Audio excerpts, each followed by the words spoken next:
IVF வரைக்கும் நான் போயிட்டேன் டாக்டர். ஆனாலும் என்னுடைய கர்ப்பப்பை உள்ள இருக்கக்கூடிய எண்டோமெட்ரியல் திக்கனிங் கம்மியா இருந்ததுனால, எனக்கு கரு புதைய வைக்க முடியலன்னு சொல்லிட்டாங்க. ஸோ இந்த மாரி நிலைகள்ல எண்டோமெட்ரியல் திக்கனிங் அப்படிங்கிறது எந்த அளவுக்கு முக்கியத்துவம் வாய்ந்தது? இத அதிகரிக்கக்கூடிய சிகிச்சை முறைகள்லாம் என்ன? அத பத்தி தான் நம்ம இன்னைக்கு பார்க்க இருக்கோம்.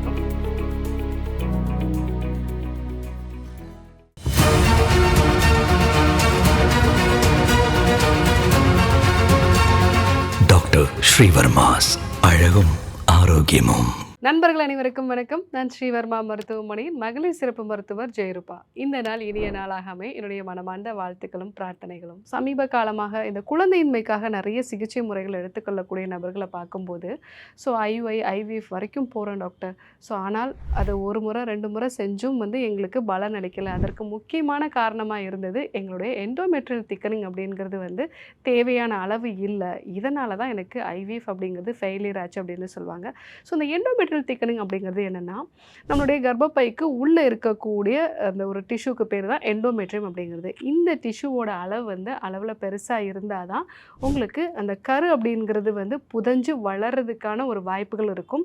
ஸோ முதல்ல இம்ப்ளான்டேஷனுக்கே இந்த எண்டோமெட்ரியல் திக்கனிங்கிறது அளவில் அதிகமாக இருக்கணும். அதே மாதிரி ஸோ ஒரு முறை கரு புதைஞ்சிருச்சு அப்படின்னாலும் அது தொடர்ந்து அதற்கு தேவையான அந்த ஊட்டச்சத்துக்களை பெற்று அது முழுமையான ஒரு கருவாக வளர்கிறதுக்கும் இந்த எண்டோமெட்ரியல் திக்கனிங் அப்படிங்கிறது ரொம்பவே அவசியம். ஸோ அது நார்மலாக எவ்வளோ இருக்கணும், அதாவது நமக்கு அந்த ஓவுலேஷன் நடக்கக்கூடிய அந்த டைமில் இது 8 எம்எம்லேருந்து 12 எம்எம் வரைக்கும் இருக்கணும். 7 எம்எம்க்கும் குறைவாக இருந்துச்சு அப்படின்னா இது பிரச்சனைக்குரிய ஒரு விஷயமா இருக்கும். இதனால தான் நிறைய பேருக்கு ஸோ கருமுட்டை கரெக்டாக வெளியாகும், ஆனாலும் கரு தரிக்காது. ஸோ அதே மாதிரி கரு தங்கும், அதே மாதிரி அபோஷன் ஆகிடும். ஸோ இந்த மாதிரி நிலைகளையும் ஐவிஎஃப் மாதிரியான நிலைகளையும் நம்மளுடைய எண்டோமெட்ரியல் திக்கனிங்கை அதிகரிக்கக்கூடிய உணவு முறைகள்லாம் என்னென்ன அப்படிங்கிறத நம்ம பார்க்கலாம். அதுக்கு முன்னாடி எதனால் இந்த எண்டோமெட்ரியல் திக்கனிங் அப்படிங்கிறது குறையுது? ஸோ ரொம்ப காமனான ஒரு விஷயம் என்ன அப்படின்னா, சின்ன வயசில் ஒரு டிபி இன்ஃபெக்ஷன் ஏதாவது இருக்குது, இல்லை ரிப்பீட்டடாக அவங்களுக்கு யூரினரி ட்ராக் இன்ஃபெக்ஷன்ஸ் மூலமாக அவங்களுடைய கர்ப்பப்பை வரைக்கும் அந்த இன்ஃபெக்ஷன்ஸ் போயிருந்தது. இதனால் அங்கே ஸ்கார் டிஷ்யூ வரைக்கும் ஃபார்ம் ஆகிடும். ஸோ அந்த மாதிரி நிலைகளில் எண்டோமெட்ரியல் திக்கனிங் அப்படிங்கிறது அதிகரிக்காது. ஒரு சிலருக்கு பார்த்தீங்க அப்படின்னா ரொம்ப சீக்கிரமாகவே வயதாகக்கூடிய ஒரு திறன். ஸோ ஒரு 20-25 வயதுகள்லேயே 3 நாளுக்கும் கம்மியாக தான் டாக்டர் எனக்கு பீரியட்ஸ் இருக்குன்னு சொல்லுவாங்க. ஸோ அவங்களுக்கு அந்த ஹார்மோன்ஸோட அளவு குறைய ஆரம்பிச்சிடும். இந்த மாதிரி நிலைகளில் அந்த எண்டோமெட்ரியம் வளர்கிறதுக்கு தேவையான அந்த ஹார்மோன்ஸ் கிடைக்காததுனால அவங்களுக்கு அந்த எண்டோமெட்ரியல் திக்கனிங் அப்படிங்கிறது கம்மியாக இருக்குது. ஒரு சிலருக்கு பார்த்தீங்கன்னா நிறைய மாத்திரைகள் எடுத்ததோட ஒரு பக்க விளைவாக, முக்கியமாக அந்த பீரியட்ஸை ரெகுலரைஸ் பண்ணுறதுக்காக சில 28 நாள் மாத்திரைகள் கொடுப்பாங்க. அந்த மாதிரியான மாத்திரைகளோட ஒரு பக்க விளைவாக கூட அவங்களுடைய எண்டோமெட்ரியல் திக்கனிங் அப்படிங்கிறது குறையிறதுக்கான வாய்ப்புகள் நிறையா இருக்குது. இது இல்லாமல் அடிக்கடி ஏதாவது ஒரு சர்ஜரி பண்ணியிருக்காங்க, கர்ப்பப்பை உள்ளே கட்டிகள் இருந்திருக்கு, அந்த கட்டிகளை ரிமூவ் பண்ணதுக்காக ஒரு சர்ஜரி பண்ணியிருந்திருக்காங்க, இல்லை ஒரு அப்பெண்டிக்ஸ் சர்ஜரி பண்ணி ஸோ நிறைய நமக்கு அடசன்ஸ் இணைப்புகள் ஃபார்ம் ஆகிருக்கு. இதனாலேயும் கூட நமக்கு அந்த எண்டோமெட்ரியல் திக்கனிங் அப்படிங்கிறது கம்மியாக இருக்கலாம். இது கர்ப்பப்பைக்கு உள்ளவும் இந்த இணைப்புகள் உண்டாகலாம், வெளியேயும் இந்த இணைப்புகள் உண்டாகலாம். இது மட்டும் இல்லாமல் மிக முக்கியமான காரணமாக சமீப நாட்களில் நம்ம பார்க்குறது கர்ப்பப்பைக்கான இரத்த ஓட்டம் கம்மியாக இருக்கிறது. ஸோ உடல் எடை அதிகமாக இருக்கக்கூடிய பெண்கள், நம்ம உடலில் எப்போவுமே ஒரு இன்ஃப்ளமேஷன் எப்போவுமே அதிகமாக இருக்குது. இந்த மாதிரி நிலைகளில் கர்ப்பப்பைக்கு தேவையான இரத்த ஓட்டம் போகாததுனாலையும் நமக்கு அந்த எண்டோமெட்ரியல் திக்கனிங் அப்படிங்கிறது கம்மியாக இருக்குது. ஏன்னா இந்த கண்டிஷனில் தான் இன்றைக்கி நிறைய பேரை நம்ம பார்க்குறோம். ஸோ இந்த மாதிரி எண்டோமெட்ரியல் திக்கனிங் அதிகப்படுத்தணும் அப்படின்னா என்னென்ன உணவுகள் எடுத்துக்கணும், அதே மாதிரி நம்ம சில வர்ம புள்ளிகளையும் பயன்படுத்தலாம். ஸோ அதாவது நம்மளுடைய தொப்புளுக்கு கீழே இருக்கக்கூடிய ஒரு வர்ம புள்ளி. ஸோ இந்த வர்ம புள்ளியை நம்ம அசைக்கிறதன் மூலமாக நம்மளுடைய கர்ப்பப்பைக்கு அதிகப்படியான இரத்த ஓட்டத்தை கொடுக்க முடியும். அதே மாதிரி நம்மளுடைய விலா எலும்புகளுக்கு கீழே 2 பக்கமும் இருக்கக்கூடிய அந்த இடத்துல வர்ம புள்ளிகளை அசைக்கிறதன் மூலமாகவும் நமக்கு கர்ப்பப்பைக்கான இரத்த ஓட்டத்தை அதிகப்படுத்த முடியும். ஸோ இது மட்டும் இல்லாமல் உணவு முறைகளை பொறுத்த வரைக்கும் எல் அர்ஜினின் அப்படிங்கிற ஒரு வேதிப்பொருள் இருக்கக்கூடிய உணவுப் பொருட்களை நிறைய எடுத்துக்கணும். இது ஒரு அமினோ ஆசிட். ஸோ இந்த ஒரு அமினோ ஆசிட் அப்படிங்கிறது நம்மளுடைய இரத்த குழாய்களுக்குள்ளே போய் நைட்ரிக் ஆக்சைடோட அளவு வந்து அதிகப்படுத்துது. ஸோ அந்த மாதிரி அதிகப்படுத்துறதுனால ரத்த ஓட்டம் வந்து அதிகப்படுத்துது. ஸோ அதே மாதிரி வந்து நமக்கு ஒவேரியன் ஃபங்க்ஷனையும் வந்து இது அதிகப்படுத்துது அப்படிங்கிறத நிறைய ஆராய்ச்சிகள் வந்து சொல்லியிருக்கு. இந்த அர்ஜினைன் அப்படிங்கிறது வந்து கோழி முட்டையில் வந்து இருக்குது. அதே மாதிரி நட்ஸ் வகைகளில் வந்து இருக்குது. கடலில் கிடைக்கக்கூடிய மீன் வகைகளில் வந்து இருக்குது. ஸோ இந்த வகையான உணவுப் பொருட்களை வந்து நம்ம நிறைய எடுத்துக்கும் பொழுது ஸோ அந்த அர்ஜினைன்கிற வேதிப்பொருள் கிடைக்கிறதுனால ரத்த ஓட்டம் இம்ப்ரூவ் ஆகி எண்டோமெட்ரியல் திக்கனிங் வந்து அதிகமாகும். ஸோ அடுத்ததாக பார்த்தீங்க அப்படின்னா அரசம் பட்டை பால் கஷாயமாக வந்து எடுத்துக்கலாம். அரச மரத்தோட அந்த பட்டை வந்து எடுத்து பொடி பண்ணிவிட்டு அதை வந்து 1 டீஸ்பூன் அளவுக்கு நல்லா நீங்கள் வந்து 2 டம்ளர் தண்ணி சேர்த்து கொதிக்க வச்சு வடிகட்டிட்டு இது கூட காய்ச்சின பால் சேர்த்து நம்ம ஒரு 2 நிமிஷம் கொதிக்க வச்சு இது கூட பனங்கற்கண்டோ இல்லை வந்து கருப்பட்டியோ சேர்த்து வந்து நம்ம எடுத்துக்கலாம். ஸோ இந்த ஒரு கஷாயத்தை பீரியட்ஸ் முடிஞ்ச அந்த 5ஆவது நாள்லேருந்து அடுத்து வரக்கூடிய ஒரு 7 நாட்கள் வரைக்கும் நம்ம வந்து எடுத்துக்கணும். அந்த மாதிரி எடுத்துக்கும் பொழுதும் நமக்கு அந்த எண்டோமெட்ரியல் திக்கனிங்கிறது அதிகமாகும். அது கூட கருப்பு உளுந்துனால செஞ்ச உணவுப் பொருட்களையும் அதே மாதிரி வந்து பொடி வகைகளையும் நம்ம வந்து பயன்படுத்துறது நல்லது.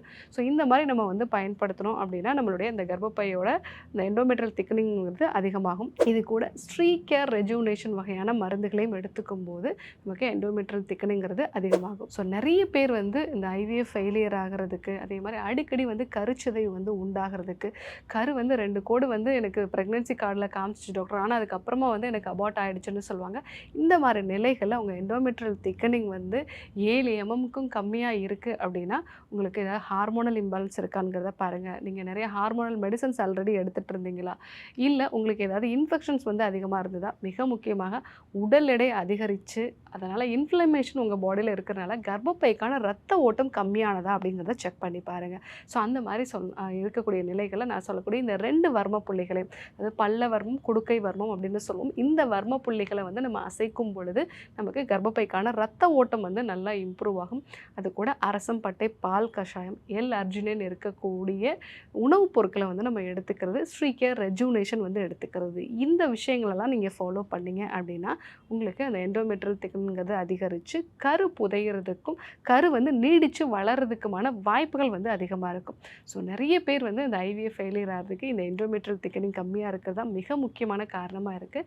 ஸோ நான் சொன்ன இந்த விஷயங்களெல்லாம் உங்களுக்கு இருக்கா அப்படிங்கிறத பாருங்கள். அதற்கான சிகிச்சை முறைகளையும் உணவு முறைகளையும் சொல்லியிருக்கேன். கண்டிப்பாக ஃபாலோ பண்ணி பாருங்கள். யாருக்கெல்லாம் இது தேவைப்படுமோ அவங்களுக்கும் இந்த விஷயத்தை வந்து சொல்லுங்கள்.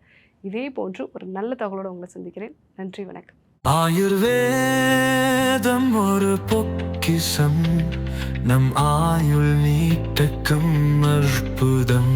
டாக்டர் ஸ்ரீவர்மாஸ் அறுவை சிகிச்சையில்லா குணம், இது ஆயுட்கால நிவாரணம். டாக்டர் ஸ்ரீவர்மாஸ் அனைத்து நோய்களுக்குமான குணம், அழகு தரும் மூலிகைகள், ஆரோக்கியம் தரும் மருத்துவர்கள். டாக்டர் ஸ்ரீவர்மாஸ், அழகும் ஆரோக்கியமும். ஸ்ரீ வர்மா ஆயுர்வேதா மருத்துவமனையின் வெல்னஸ் குருஜி அவர்களை ஆகஸ்ட் மாதம் 4ஆம் வாரம் 18ஆம் தேதி திங்கட்கிழமை காலை 7 மணி முதல் இரவு 9 மணி வரை கோடம்பாக்கத்திலும், 21ஆம் தேதி வியாழக்கிழமை காலை 7 மணி முதல் மாலை 4 மணி வரை நாகர்கோவிலிலும், 22ஆம் தேதி வெள்ளிக்கிழமை காலை 7 மணி முதல் மாலை 4 மணி வரை திருநெல்வேலியிலும், 23ஆம் தேதி சனிக்கிழமை காலை 6 மணி முதல் மாலை 6 மணி வரை மதுரையிலும், 24ஆம் தேதி ஞாயிற்றுக்கிழமை காலை 6 மணி முதல் மாலை 6 மணி வரை திருச்சியிலும் சந்தித்து மருத்துவ ஆலோசனை மற்றும் ஆசி பெற தொடர்பு கொள்ள வேண்டிய தொலைபேசி எண்கள் 9500946634 9942441111. ஆச்சார்யா டாக்டர் ஸ்ரீ வர்மா அவர்களிடமும் வெல்னஸ் குருஜி அவர்களிடமும் நேரடியாக பயிற்சியும் ஆசியும் பெற்ற doctor Hemala Tiruvallur, doctor Anish Fathima Ambattur, doctor Surya Kodambakkam, doctor Jayarupa Manapakkam, doctor Megala Velachery, doctor Jayakanthan Pondicherry, doctor Rizwana Tiruvannamalai, doctor Saraswathi Salem, doctor Mary Kalsa Trichy, doctor Abinasha Thanjavur, doctor Abina Mobisha Madurai, doctor Jebashin, Nagercoil. Doctor Malathi, Coimbatore. Doctor Krithika, Hosur. Doctor Guna Apsara, Bangalore. Doctor Navaneeth, Hyderabad. Doctor Sidhanath, Mumbai. பட்டப்படிப்பு மற்றும் பட்ட மேற்படிப்பு முடித்த மருத்துவர்களை சந்தித்து சிகிச்சை பெறலாம்.